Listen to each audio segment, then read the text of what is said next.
And time پہ may B P T I کو بتایا جائے کہ جی آپ آ جائیں، اور وہ بھی یہ سوچیں کہ اب تو کوئی زیادہ ڈسکشن کا ٹائم نہیں ہے، تو وہ بھی ان میں سے 2-3 لوگ جو بھی ان کو لگے کہ جی ہم نے ریپرزنٹیشن دینی ہے تو وہ چلے جائیں اور جا کے وہ بریفنگ اٹینڈ کر لیں، اور اس کو یہی نام دیں کہ جی ظاہر ہے اب اس طرح سیکورٹی معاملات کے اوپر تو عمران خان نے بھی یہی کہا ہے کہ یونائٹڈ ہونا ہے ہم نے، تو اس لیے ہم تو جائیں گے اور اس بریفنگ کا حصہ بنیں گے۔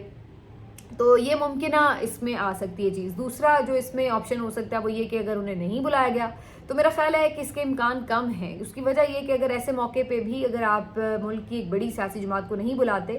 تو یہ تو پھر سیدھا سیدھا تنقید مول لینے والی بات ہوگی۔ اس تنقید کی زد میں پھر حکومت بھی آئے گی، پھر اسٹیبلشمنٹ بھی آئے گی، اور یہ بات ہوگی کہ یہ کس طرح کا آپ لوگوں کا ڈویژن تھا کہ آپ نے جو ملک کی سب سے بڑی اپوزیشن جماعت ہے اس کو آپ نے انوائٹ ہی نہیں کیا۔ تو یہ تو میرا خیال ہے کہ بہت بیوقوفی کی بات ہوگی، اور میرا نہیں خیال ہے کہ میں یہ ایکسپیکٹ کر رہی ہوں کہ اتنا بڑا اسٹیپ یوں لیا جائے گا کہ جی اپوزیشن کی اتنی بڑی جماعت کو آپ بلائیں ہی نہ سرے سے۔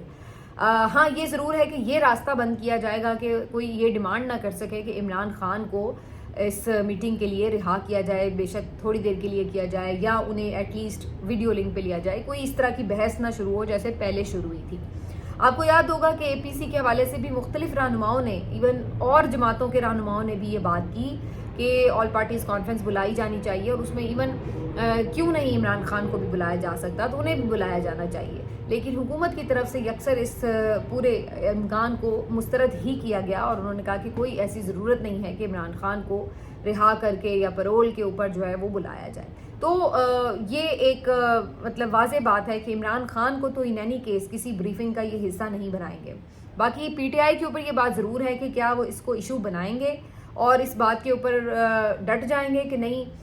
چاہے سیکورٹی کے اوپر ہی صحیح لیکن ہم نے تو نہیں آنا، آپ ہمارے لیڈر کو ہی لے کے آئیں، یا پھر وہ اس بات پہ سمجھوتا کر لیں گے اور جا کے اس میٹنگ کا حصہ بن جائیں گے۔ مجھے لگ رہا ہے کہ یہ دوسرا والا آپشن ہوگا، اور کچھ لوگ شاید جا کے اس بریفنگ کا حصہ بن جائیں۔ بہرحال اب ظاہر ہے دن شروع ہو چکا ہے، تو اس بارے میں جو بھی اپڈیٹس ہوں گی تو اب آنا شروع ہو جائیں گی، پتہ چل جائے گا کہ کیا الٹیمیٹلی ہو رہا ہے اس میں۔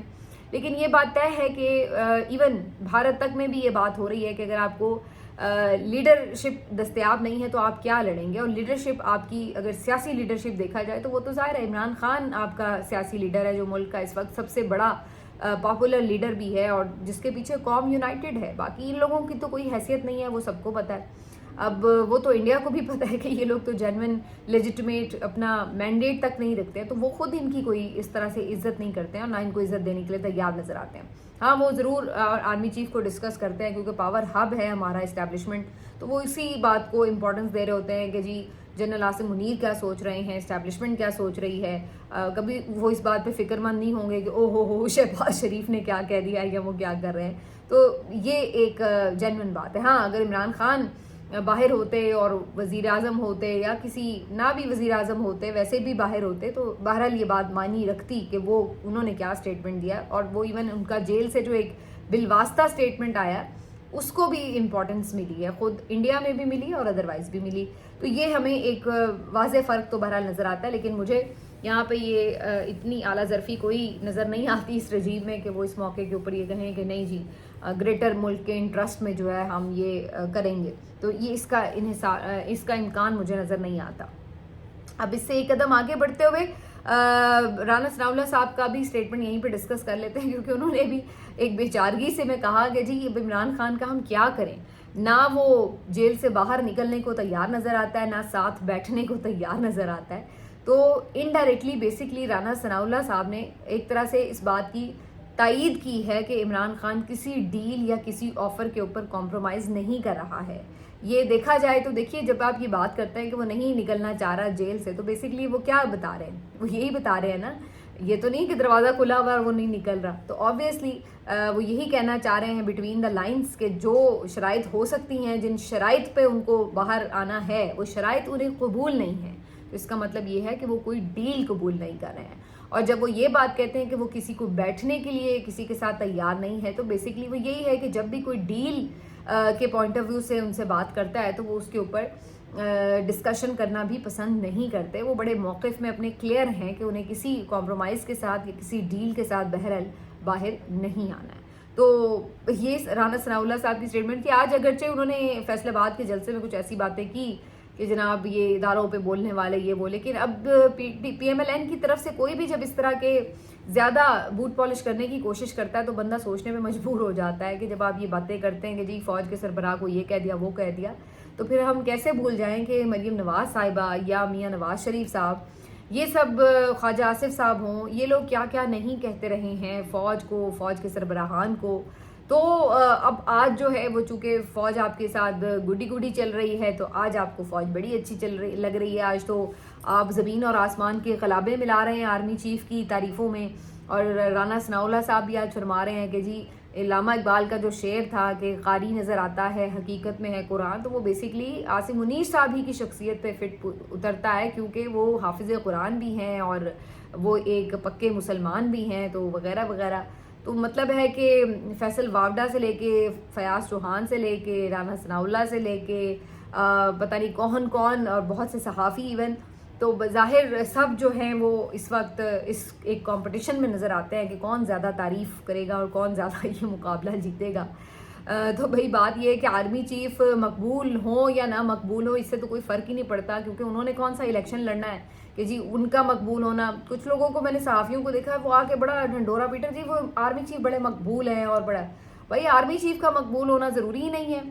آرمی چیف نے کون سا کوئی الیکشن لڑنا ہے آ کے کوئی ووٹ لینے ہیں کہ جی ان کا مقبول ہونا بڑا ضروری ہے. تو آپ کس بات کے اوپر محنت کریں, مجھے تو یہ بات سمجھ نہیں آ رہی. ہاں یہ ہے کہ وہ پروفیشنلی اپنا کام کتنے اچھے سے کر رہے ہیں نہیں کر رہے ہیں اس کے اوپر ظاہر ہے کہ ان کی ایک اسیسمنٹ ہو سکتی ہے کہ جی انہوں نے کس طرح سے مختلف کرائسس کو ڈیل کیا. ابھی انڈیا والا جو معاملہ ہے اس میں پاکستان کتنا مؤثر اپنا دفاع کرنے میں کامیاب رہا, تو اس چیز کے اوپر بالکل تعریف بھی ہو سکتی ہے, اس پہ بات بھی کی جا سکتی ہے. لیکن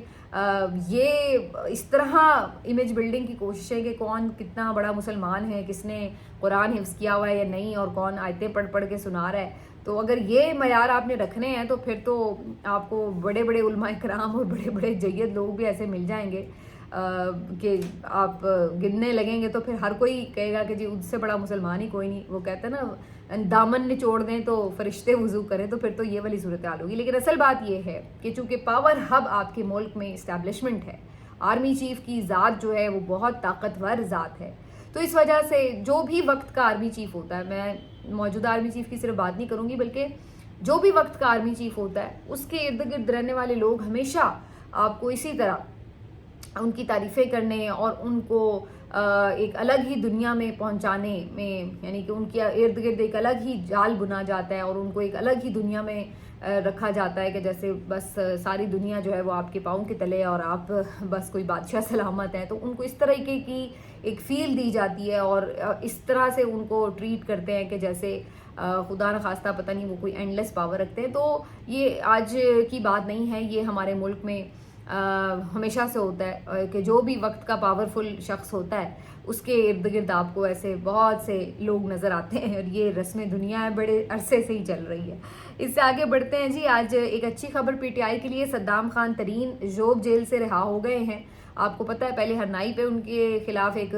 مقدمہ درج کر کے انہیں اٹھایا گیا, پھر اس کے بعد وہاں سے ضمانت ہوئی تو کوئٹہ میں جیل میں ڈال دیا, پھر کوئٹہ سے ضمانت ہوئی تو جوب لے جایا گیا, اب جوب سے بھی ضمانت ہو گئی ہے. تو اب تھا کہ پتہ نہیں اب اگلی کون سی جیل جائیں گے, لیکن بہرحال سینس پریویل کی ہے اور صدام خان ترین کی رہائی رات گئے ہو گئی ہے اور بڑا ان کا پرتپاک استقبال ہوا رہائی کے بعد. تو یہ ایک بہرحال اچھی خبر جو ہے وہ ملی ہے آج پی ٹی آئی کے لوگوں کو, جبکہ زیادہ تر لوگ جو تھے وہ آج کافی زیادہ اداسی میں ہی تھے. وجہ وہی جیسے میں نے آپ کو پچھلے ولاگ میں بتایا تھا کہ علی زئی کے جو بھائی کا قتل ہوا ہے اس نے یقیناً سب کو بڑا رنجیدہ کیا ہے. اب ایک خبر جو ہے وہ اس بارے میں آپ کو دیتے ہیں کہ جناب جو پیکا آرڈیننس بنا ہے اس کے بعد کیا ہو رہا ہے. اس کے بعد یہ ہو رہا ہے کہ دھڑا دھڑ لوگوں کو جو ہے وہ بک کیا جا رہا ہے مختلف مقدمات میں. ابھی میں نے یہ خبر پڑھی ہے کہ 24 گھنٹے کے اندر اندر کوئی 23 مقدمات پیکا کے تحت دائر کیے گئے, جس میں مریم نواز صاحبہ کی توہین اور اداروں کے خلاف توہین آمیز مواد نشر کرنے پر مختلف لوگوں کے خلاف یہ مقدمات درج ہوئے. تو ایک تو مجھے جس میں انٹرسٹنگ بات لگی وہ یہ تھی کہ مریم نواز کو اور اداروں کو یا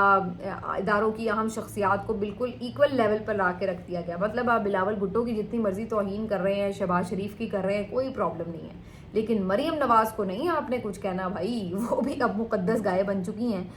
گائے کہنے پہ اب کوئی برا نہ مان لے، میں نے وہ محاورتاً والا یوز کیا ہے کہ سیکرڈ کاؤ بن گئی ہیں کہ جی ان کو بھی جو ہے وہ کوئی تنقید نہیں کر سکتا، کوئی ان کے اوپر مذاق نہیں بنا سکتا. ورنہ جی مقدمات ہیں، جیسے ایک زمانے میں صرف چیف جسٹس کے لیے یا آرمی چیف کے لیے یہ ایک حد تھی، اب اس میں مریم نواز صاحبہ بھی آ چکی ہیں کہ جی ان محترمہ کے لیے بھی آپ نے جو ہے وہ کوئی ایسے الفاظ نہیں استعمال کرنے کہ جو ان کی طبیعت پہ گراں گزریں. تو ایک تو ان کو ان کے لیول پر لا کے کھڑا کر دیا گیا. تو پہلی تو مجھے یہ انٹرسٹنگ بات لگی، اور دوسری بات یہ کہ آپ اندازہ لگائیے کہ یہ پیکا آرڈیننس جب لایا گیا تھا اسی وقت یہ بات ہوئی تھی کہ بیسکلی اس میں کس طرح سے لوگوں کی جو ہے وہ بیسکلی ان کو نشانہ ہی بنایا جائے گا اور بک کیا جائے گا، صرف سیاسی انتقام کے لیے یوز کیا جائے گا، اور وہی ہمیں ہوتا ہوا نظر آ رہا ہے. پیکا کے تحت یہ ایک پولیس والے ہیں جی یہ، اور ان پولیس والوں کا نام ہے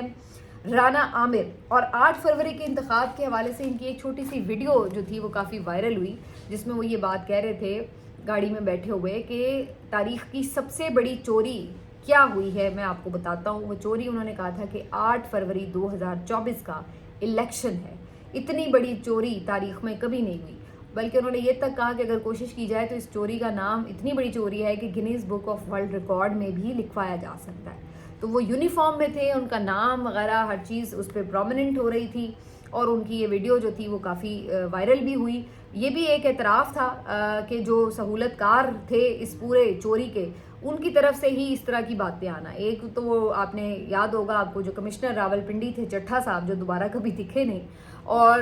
اسی طرح یہ اور پھر اور بہت سے لوگ ہیں جو آن کیمرہ نہیں کہتے لیکن آپ کو ادروائز بتا دیتے ہیں کہ کس کس طرح کتنے کتنے مارجن سے پی ٹی آئی کے لوگوں کی جیتی ہوئی سیٹیں جو ہیں وہ نون لیگ اور باقی لوگوں کے درمیان بانٹی گئی ہیں. تو وہ کہانیاں سب کو پتہ ہے. یہ تو نہیں ہے کہ آپ کہیں گے جی اب اگر آپ نے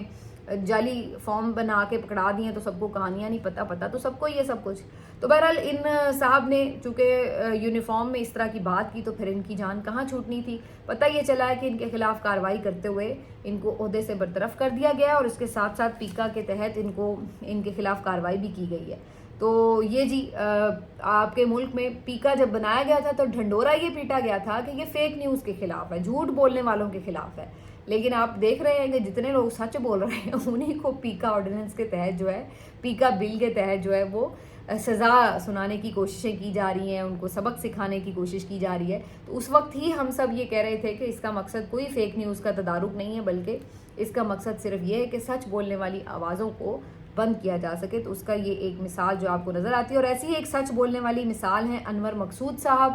انور مقصود صاحب بے تاج بادشاہ ہیں جب ہم بات کرتے ہیں اردو ادب کے. اور انور مقصود صاحب جو ہیں آپ کو پتہ ہے کہ کتنے سینئر ہیں اور کیا کون سا دور انہوں نے نہیں دیکھ رکھا. وہ بھی اس وقت کافی ناقد ہیں اس پوری رجیم کے، اور خاص طور پر انہوں نے کچھ چیزیں جو عمران خان صاحب کی حمایت میں کہہ دی ہیں تو اس کے بعد تو وہ اور بھی نشانے پر آ گئے ہیں. تو انور مقصود صاحب کا ایک پلے تھا جی ہاؤس اریسٹ، اور یہ جو ان کا سٹیج پلے تھا یہ بیسکلی چلنا تھا، لیکن اس کو ٹھیک تھوڑی دیر پہلے ہی پلے ہونے سے اس کو بند کروا دیا گیا، اور یہ کہا گیا کہ یہ نہیں چل سکتا، کینسل کروا دی گئی اس کی پوری بکنگ، اور وجہ جو تھی اس کی وہ نامعلوم سی تھی. انور مقصود صاحب کے بقول یہ ایک گھریلو کہانی پہ مبنی ہے جو 1947 کی ایک فیملی کے اوپر انہوں نے لکھی ہے، لیکن اس میں ظاہر ہے کچھ سیاسی گفتگو بھی تھی. کچھ لوگوں کا یہ بھی کہنا ہے، بتانا ہے کہ اس میں شہباز شریف صاحب کی بڑی پیروڈی بھی کی گئی ہے اور کچھ سیاسی جملے کہے گئے ہیں، اور ان کا اسکرپٹ جو ہے وہ سارا پہلے پڑھایا بھی گیا تھا اور اس کو کلیئر کرنے کے بعد ہی یہ پلے آگے بڑھا. لیکن اس کے باوجود بھی اس سینسر شدہ پلے کو بھی چلنے نہیں دیا گیا اور اس کو بند کروا دیا گیا. تو یہ ہے جی آپ کے ملک میں آزادی اظہار رائے کی صورتحال، جہاں پر انور مقصود صاحب جیسے لیونگ لیجنڈ جو ہیں وہ بھی ان کے عتاب سے محفوظ نہیں ہیں، اور وہ ان کو بھی بعض اوقات میسیجز دے دیے جاتے ہیں کہ جناب آپ بھی محدود ہی رکھیں اپنی جو علم و فن کی خصوصیات ہیں، اور ان کو بھی کچھ نہ کچھ ریمائنڈرز جو ہیں وہ بھجوا دیے جاتے ہیں. تو یہ ہے جی اس وقت آپ کے وطن عزیز میں صورتحال. ملتے ہیں آپ سے اگلے ویلاگ میں، اپنا خیال رکھیے. اللہ حافظ.